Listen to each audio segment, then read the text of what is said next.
Hey guys, today we're going to draw a vector snowflake using Affinity Designer version 2. We will use lines in this case, so we will use only stroke color without any fill color. I will grab my pen tool and I will start with the first line. If you want to keep the line perfectly straight, just hold Shift while using pen tool. As you can see, there's a stroke. We can modify how thick it is using the slider. Alright, let's zoom in a bit and finish up. So we got just a straight line. I will use pen tool again, and now I will draw additional line holding Shift, so it's exactly 45 degrees. Alright, now just a cursor to duplicate this one, dragging with Command down, we'll make a copy, flip it. Now we can copy this again down here. So I'm dragging with Command down, flip it this way, select all, recenter, and now I can group this. Alright, now just two copies, and I will rotate them like that. We can now align everything to the center. Alright, the rotation is a little bit off. Let's fix that. And here's our first snowflake. Using pen tool, we draw several lines, and now we're grouping this into one object. Alright, I will speed up the video a little bit because the process is exactly the same for each snowflake.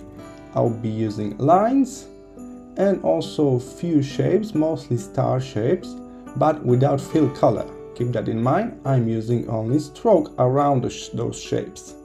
I will keep it all as groups, and I will not extend this stroke. We will keep this stroke alive, so you can change the thickness of it later.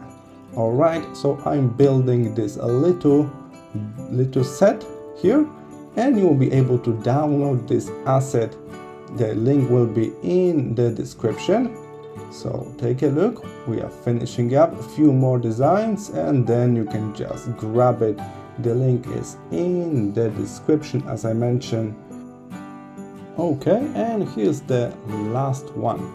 Now I will recolor them and add a darker backdrop. So let's keep it as blue background, and let's change the stroke color to white.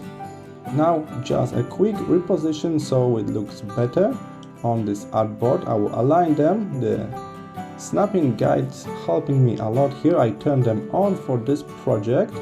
So I align our assets. Let's align them to the center in each row as well. Alright, so that's what we got here, and take a look. If I select them all, you will notice that all strokes are still live. I didn't bake them, so I can move the slider left and right to modify the style, the overall look, the thickness of the lines.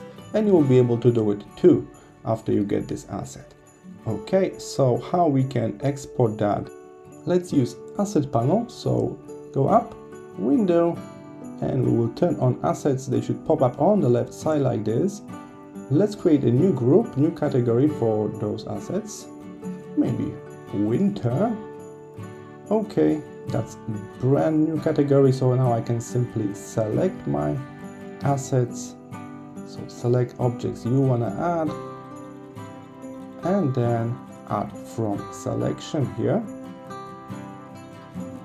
And as you can see, I got new assets on the left side. In the asset panel, we can switch between categories you saved already, and this is winter I just made. And simply drag out those assets you plan to use. So you can just drag and drop this to any project later.